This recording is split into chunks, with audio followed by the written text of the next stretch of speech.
Hi hello friends, ಎಲ್ಲರಿಗೂ ನಮಸ್ಕಾರ. ರೇಖಾ ಅಡುಗೆ ಚಾನಲ್ಗೆ ಸ್ವಾಗತ. ಪ್ಲೀಸ್ ನಮ್ಮ ಚಾನಲ್ನ ಸಬ್ಸ್ಕ್ರೈಬ್ ಮಾಡಿ, ಹಾಗೆ ಬೆಲ್ ಐಕನ್ ಕೂಡ ಕ್ಲಿಕ್ ಮಾಡ್ಕೊಳ್ಳಿ. ಬನ್ನಿ, ಇವತ್ತು ನಾನು ಮಾಡ್ತಾ ಇರೋಂಥ ರೆಸಿಪಿ ಬ್ರೆಡ್ ರೋಲಿಂದ ತುಂಬ ರೆಸಿಪಿಗಳು ಮಾಡ್ಬೋದು. ಆದರೆ ಈ ಥರ ರೆಸಿಪಿ ಒಂದ್ಸರಿ ಟ್ರೈ ಮಾಡಿ ನೋಡಿ, ತುಂಬಾ ಚೆನ್ನಾಗಿರುತ್ತೆ. ಇದನ್ನು ನೀವು ಯಾವಾಗ ಬೇಕಾದರೂ ಮಾಡ್ಕೋಬೋದು, ಯಾಕಂದರೆ ಈಸಿಯಾಗಿ ಮನೇಲಿರುವಂಥ ಇಂಗ್ರೀಡಿಯೆಂಟ್ಸಲ್ಲಿ ತೋರಿಸ್ಕೊಡ್ತೀನಿ. ಇದೊಂದು ಸ್ನ್ಯಾಕ್ಸ್ ರೆಸಿಪಿನೇ, ತುಂಬಾ ಚೆನ್ನಾಗಿರುತ್ತೆ. ಸೊ ಒಂದ್ಸರಿ ಟ್ರೈ ಮಾಡಿ ನೋಡಿ. ಬನ್ನಿ, ಇದಕ್ಕೆ ಬೇಕಾಗೋ ಇಂಗ್ರೀಡಿಯೆಂಟ್ಸ್ ನೋಡೋಣ. ಇಲ್ಲಿ ನಾನು ಒಂದು 5 ಸ್ಲೈಸ್ ಆಗೋಷ್ಟು ಬ್ರೆಡ್ ತಗೊಂಡಿದ್ದೀನಿ. ಒಂದು 100 ಗ್ರಾಮ್ ಆಗೋಷ್ಟು ಪನ್ನೀರ್ನ ಈ ಥರ ಚಿಕ್ಕದಾಗಿ ತುರಿದಿಟ್ಕೊಂಡಿದ್ದೀನಿ. ದಪ್ಪಕ್ಕೆ ತುರಿಬೇಡಿ, ಈ ಥರ ಚಿಕ್ಕ ಹೋಲ್ಸಲ್ಲಿ ತುರಿದಿಟ್ಕೊಳ್ಳಿ. ಮತ್ತು ಸ್ವಲ್ಪ ಕೊತ್ತಂಬರಿ ಕಟ್ ಮಾಡಿರೋದು, ಒಂದು 2 ಟೇಬಲ್ ಸ್ಪೂನ್ ಆಗೋಷ್ಟು ಕ್ಯಾರೆಟ್ ತುರಿದಿಟ್ಕೊಂಡಿದ್ದೀನಿ. ಒಂದು ಹಸಿರು ಮೆಣಸಿನ್ಕಾಯಿನ ಕಟ್ ಮಾಡಿ ಇಟ್ಕೊಂಡಿದ್ದೀನಿ. ಒಂದು ಅರ್ಧ ಇಂಚು ಶುಂಠಿನ ಚಿಕ್ಕದಾಗಿ ಕಟ್ ಮಾಡಿ ಇಟ್ಕೊಂಡಿದ್ದೀನಿ. ಒಂದು 2 ಟೇಬಲ್ ಸ್ಪೂನ್ ಆಗೋಷ್ಟು ಕ್ಯಾಪ್ಸಿಕಮ್ನು ಕಟ್ ಮಾಡಿ ಇಟ್ಕೊಂಡಿದ್ದೀನಿ. ಮತ್ತು ಒಂದು ಈರುಳ್ಳಿನ ಚಿಕ್ಕದಾಗಿ ಕಟ್ ಮಾಡಿ ಇಟ್ಕೊಂಡಿದ್ದೀನಿ. ಇಲ್ಲಿ ಸ್ಪೈಸಸ್ಸು ಖಾರದ ಪುಡಿ ಮತ್ತು ಜೀರಿಗೆ ಪುಡಿ, ಪೆಪ್ಪರ್ ಪುಡಿ, ಚಾಟ್ ಮಸಾಲ ಎಲ್ಲನೂ ಕಾಲು ಟೀ ಸ್ಪೂನ್ ತೊಗೊಂಡಿದ್ದೀನಿ. ಒಂದು 2 ಟೇಬಲ್ ಸ್ಪೂನ್ ಆಗೋಷ್ಟು ಟೊಮೊಟೊ ಸಾಸು ಮತ್ತು ರುಚಿಗೆ ತಕ್ಕಷ್ಟು ಉಪ್ಪು, ಒಂದು 2ರಿಂದ 3 ಟೇಬಲ್ ಸ್ಪೂನ್ ಬಟರ್ ತೊಗೊಂಡಿದ್ದೀನಿ. ಇದ್ರ ಬದಲು ಎಣ್ಣೆ ಕೂಡ ಯೂಸ್ ಮಾಡ್ಕೊಬೋದು. ಇವಾಗ ಯಾವ ರೀತಿ ಮಾಡೋದಂತ ನೋಡೋಣ. ಇಲ್ಲಿ ನಾನು ಪನ್ನೀರ್ನ ಈ ಥರ ತುರಿದಿಟ್ಕೊಂಡಿದ್ದೀನಲ್ವ, ಇವಾಗ ಇದಕ್ಕೆಲ್ಲನೂ ಹಸಿರು ಮೆಣಸಿನ್ಕಾಯಿ, ಶುಂಠಿ, ಕೊತ್ತಂಬರಿ, ಕ್ಯಾರೆಟು, ಕ್ಯಾಪ್ಸಿಕಮ್ಮು, ಈರುಳ್ಳಿ ಇದೆಲ್ಲ ಹಾಕ್ಕೊತೀನಿ. ನಿಮಗೆ ಪನ್ನೀರ್ ಸಿಕ್ಕಿಲ್ಲ ಅಂದರೆ ನೀವು ಬೇಕಂದರೆ ಒಂದು 2 ಆಲೂಗಡ್ಡೆನ ಬೇಯಿಸಿ ಸ್ಮ್ಯಾಚ್ ಕೂಡ ಆ ಥರನೂ ಮಾಡ್ಕೊಬೋದು. ಮತ್ತು ಚೀಸ್ ಇಷ್ಟಪಡೋದಾದರೆ ಚೀಸ್ ಕೂಡ ಮಿಕ್ಸ್ ಮಾಡ್ಕೊಬೋದು. ಪನ್ನೀರ್ ಇಲ್ಲ ಅಂದರೆ ಮಾತ್ರ ಆಲೂಗಡ್ಡೆ ಯೂಸ್ ಮಾಡಿ, ಅದು ಕೂಡ ಚೆನ್ನಾಗಿರುತ್ತೆ. ಸೊ ಇವಾಗ ಇದಕ್ಕೆ ಸ್ಪೈಸಸ್ ಎಲ್ಲ ಹಾಕ್ಕೊತೀನಿ. ಎಲ್ಲ ಒಂದು ಸ್ವಲ್ಪ ಮೈಲ್ಡ್ ಸ್ಪೈಸಸ್ಸೇ ಕಡಿಮೆನೇ ಹಾಕ್ಕೊಂಡಿದ್ದೀನಿ, ಜಾಸ್ತಿ ಇದೆ ತಿನ್ನೋಕ್ಕಾಗಲ್ಲ. ಈಗ ಇದಕ್ಕೊಂದು ಅರ್ಧ ಟೇಬಲ್ ಸ್ಪೂನ್ ಬಟರು, ಒಂದು ಅರ್ಧ ಟೇಬಲ್ ಸ್ಪೂನ್ ಟೊಮೊಟೊ ಸಾಸು, ರುಚಿಗೆ ತಕ್ಕಷ್ಟು ಉಪ್ಪು ಹಾಕ್ಕೊತಾ ಇದ್ದೀನಿ. ಹಾಕ್ಕೊಂಡು ಚೆನ್ನಾಗಿ ಮಿಕ್ಸ್ ಮಾಡ್ಕೊಳ್ಳೋಣ. ಇವಾಗ ಇದೊಂದು ಸ್ಟಫಿಂಗ್ ರೆಡಿ ಆಗಬೇಕಿದು. ಸೊ ಇದು ಚೆನ್ನಾಗಿ ಮಿಕ್ಸ್ ಮಾಡಿದ ಮೇಲೆ ಈಸಿಯಾಗಿ ಉಂಡೆ ಕಟ್ಟೋದಕ್ಕೆ ರೆಡಿ ಆಗುತ್ತೆ. ಇವಾಗ ನೋಡ್ತಾ ಇರ್ಬೋದು ಸ್ಟಫಿಂಗ್ ರೆಡಿ ಆಗಿದೆ. ಇವಾಗ ಯಾವ ರೀತಿ ರೋಲ್ ಮಾಡೋದು ಅಂತ ನೋಡೋಣ. ಇದನ್ನು ನೀವು ಸಮೋಸ ಥರನೂ ಮಾಡ್ಕೊಬೋದು, ನಿಮ್ಗೆ ಯಾವ ಥರ ಬೇಕೋ ಚಪಾತಿ ರೋಲ್ ಥರನೂ ಮಾಡ್ಕೊಬೋದು. ಆದರೆ ಬ್ರೆಡ್ ಇದ್ದರೆ ಬ್ರೆಡ್ ಈ ಥರ ಬ್ರೆಡ್ ರೋಲ್ ಕೂಡ ಮಾಡ್ಕೊಬೋದು. ಇವಾಗ ಬ್ರೆಡ್ನ ನಾನು ಎಡ್ಜಸ್ ಎಲ್ಲ ಕಟ್ ಮಾಡ್ಕೊತಾ ಇದ್ದೀನಿ. ಇದು ಕಟ್ ಮಾಡಿದ್ರೆ ನಿಮಗೆ ಆ ರೋಲ್ ಶೇಪ್ ಬರೋದು.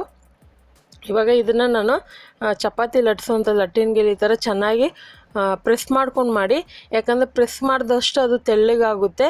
ದಪ್ಪಕ್ಕಿದ್ರೆ ರೋಲ್ ಮಾಡೋಕ್ಕೆ ಬರೋಲ್ಲ. ಈ ಥರ ಚೆನ್ನಾಗಿ ಪ್ರೆಸ್ ಮಾಡಿದ ಮೇಲೆ ಅದೊಂಥರ ಶೀಟ್ ಥರ ಕನ್ವರ್ಟ್ ಆಗುತ್ತೆ. ಸೊ ಇದು ನೀವು ಯಾವ ಥರ ಡಿಸೈನ್ ಬೇಕಂದ್ರೂ ಮಾಡ್ಬೋದು, ಯಾಕಂದರೆ ಲಾಸ್ಟ್ ಟೈಮ್ ಸಮೋಸ ಕೂಡ ಮಾಡಿ ತೋರಿಸಿದ್ದೆ. ಇವಾಗ ಇದಕ್ಕೆ ಟೊಮೊಟೊ ಸಾಸ್ ಹಾಕ್ಕೊತಾ ಇದ್ದೀನಿ. ಸೊ ಜಾಸ್ತಿ ಹಾಕೋಕ್ಕೆ ಹೋಗ್ಬೇಡಿ, ಸ್ವಲ್ಪ ಕಡಿಮೆನೇ ಹಾಕ್ಕೊಳ್ಳಿ.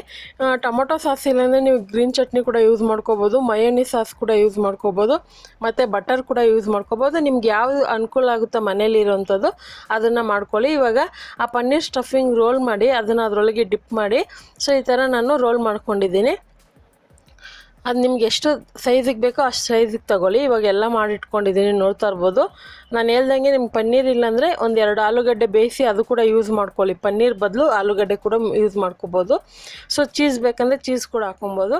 ಇವಾಗ ಒಂದು ಫ್ರೈ ಪ್ಯಾನ್ ಇಟ್ಕೊಂಡಿದ್ದೀನಿ. ಇವಾಗ ಬಟರ್ ಹಾಕ್ಕೊತಾ ಇದ್ದೀನಿ. ಬಟರ್ ಹಾಕಿದ್ರೆ ಒಂದು ಒಳ್ಳೆ ಟೇಸ್ಟ್ ಬರುತ್ತೆ, ಅಂದರೆ ಬೆಣ್ಣೆ ಹಾಕಿದ್ರೆ ತುಂಬಾ ಟೇಸ್ಟ್ ಬರುತ್ತೆ. ಬೆಣ್ಣೆ ಇಲ್ಲಾಂದರೆ ತುಪ್ಪ ಕೂಡ ಯೂಸ್ ಮಾಡ್ಕೊಳ್ಳಿ. ತುಪ್ಪ ಇಷ್ಟಪಡಲ್ಲ ಅಂದರೆ ನೀವು ಹಾಗೆ ಡ್ರೈ ಆಗಿ ಕೂಡ ರೋಸ್ಟ್ ಮಾಡ್ಕೊಬೋದು.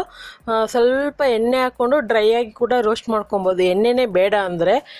ಸೊ ಇವಾಗ ಇದನ್ನು ಈ ಥರ ಜೋಡಿಸ್ಕೊತಾ ಇದ್ದೀನಿ. ಫ್ರೈ ಪ್ಯಾನ್ ಅಂತಲೇ ಇಲ್ಲ, ನೀವು ಚಪಾತಿ ಪ್ಯಾನ್ ಮೇಲೆ ಕೂಡ ನಾವು ಮಾಡ್ಕೊಬೋದು. ದೋಸೆ ಚಪಾತಿ ಮಾಡ್ತಿರಲ್ಲ ಅದ್ರ ಮೇಲೂ ಮಾಡ್ಕೊಬೋದು. ಸೊ ಈಗ ಇದ್ರ ಮೇಲೆ ಒಂದು ಸ್ವಲ್ಪ ಬಟರ್ ಹಾಕ್ಕೊತಾ ಇದ್ದೀನಿ.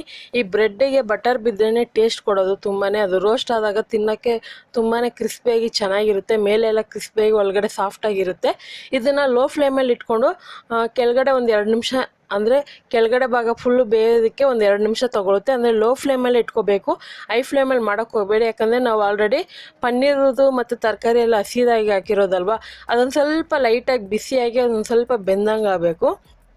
ಹಾಗೆ ಇದನ್ನು ಆವಾಗವಾಗ ಸ್ವಲ್ಪ ತಿರುಗಿಸ್ತಾರೆ. ಮಿನಿಮಮ್ ಆದರೂ ಲೋ ಫ್ಲೇಮಲ್ಲೇ ಒಂದು 4 ನಿಮಿಷವರೆಗೂ ಬೇಯಿಸ್ಕೊಳ್ಳಿ. ಒಂದು 4 ನಿಮಿಷ ಆದಮೇಲೆ ನೋಡ್ತಾ ಇರ್ಬೋದು ಎಷ್ಟು ಕ್ರಿಸ್ಪಿಯಾಗಿ ಕಲರ್ಫುಲ್ಲಾಗಿ ಬಂದಿದೆ. ಸುತ್ತಲೂ ಬೇಯಿಸ್ಕೋಬೇಕಂತೇನಿಲ್ಲ, ಮೇಲೆ ಕೆಳಗೆ ಸೈಡಲ್ಲೆಲ್ಲ ಬೇಯಿಸ್ಕೊಂಡ್ರೂ ಪರವಾಗಿಲ್ಲ. ಸೊ ಇವಾಗ ಆಲ್ಮೋಸ್ಟ್ ರೆಡಿ ಆಯಿತು. ಇದನ್ನು ನೀವು ಸ್ಕೂಲ್ಗೆ ಹೋಗೋಂಥ ಮಕ್ಕಳಿಗೆ ಕೂಡ ಲಂಚ್ ಬಾಕ್ಸ್ ಆಗಿ ಕೊಟ್ಟು ಕಳಿಸ್ಬೋದು, ಅಥವಾ ಯಾರಾದರೂ ಗೆಸ್ಟ್ ಬಂದಾಗ ಇಮಿಡಿಯೇಟ್ಲಿ ಏನಾದರೂ ಸ್ನ್ಯಾಕ್ಸ್ ಮಾಡಬೇಕಂದ್ರೆ ಕೂಡ ಮಾಡ್ಕೊಬೋದು. ಸೊ ಇದನ್ನು ಟೊಮೊಟೊ ಸಾಸ್ ಒಳಗೆ ಇಟ್ಕೊಂಡು ತಿಂದು ನೋಡಿ, ತುಂಬಾ ಚೆನ್ನಾಗಿರುತ್ತೆ. ಇವಾಗ ಇದನ್ನು ಕಟ್ ಮಾಡಿ ತೋರಿಸ್ತೀನಿ ನೋಡಿ ಎಷ್ಟು ಚೆನ್ನಾಗಿರುತ್ತೆ ಅಂದರೆ. ಪನ್ನೀರಲ್ಲಿ ತುಂಬಾ ಒಳ್ಳೊಳ್ಳೆ ರೆಸಿಪಿಗಳು ಮಾಡ್ಬೋದು, ಅದರಲ್ಲೂ ಈ ಥರ ಮಾಡಿ ನೋಡಿ ತುಂಬಾ ಚೆನ್ನಾಗಿರುತ್ತೆ. ಸೊ ಖಂಡಿತ ಇವತ್ತು ಮಾಡಿರುವಂಥ ಈ ಬ್ರೆಡ್ ರೋಲ್ ರೆಸಿಪಿ ನಿಮಗೆಲ್ಲ ಇಷ್ಟ ಆಗಿದೆ. ನೀವು ಇದೇ ರೀತಿ ಒಂದ್ಸರಿ ಟ್ರೈ ಮಾಡಿ ಯಾವ ರೀತಿ ಬಂತು ಅನ್ನೋದನ್ನ ಕಮೆಂಟ್ ಮೂಲಕ ತಿಳಿಸಿ. ಈ ರೆಸಿಪಿ ಇಷ್ಟ ಆದರೆ ಲೈಕ್ ಮಾಡಿ, ಹಾಗೆ ಫ್ಯಾಮಿಲಿ ಫ್ರೆಂಡ್ಸ್ಗೆ ಶೇರ್ ಮಾಡಿ. ಮತ್ತಷ್ಟು ಈ ರೆಸಿಪಿಗೋಸ್ಕರ ರೇಖಾ ಅಡುಗೆ ಚಾನಲ್ನ ಸಬ್ಸ್ಕ್ರೈಬ್ ಮಾಡ್ಕೊಳ್ಳಿ. ಈ ವಿಡಿಯೋ ನೋಡಿದ್ದಕ್ಕಾಗಿ ಎಲ್ಲರಿಗೂ ಧನ್ಯವಾದ.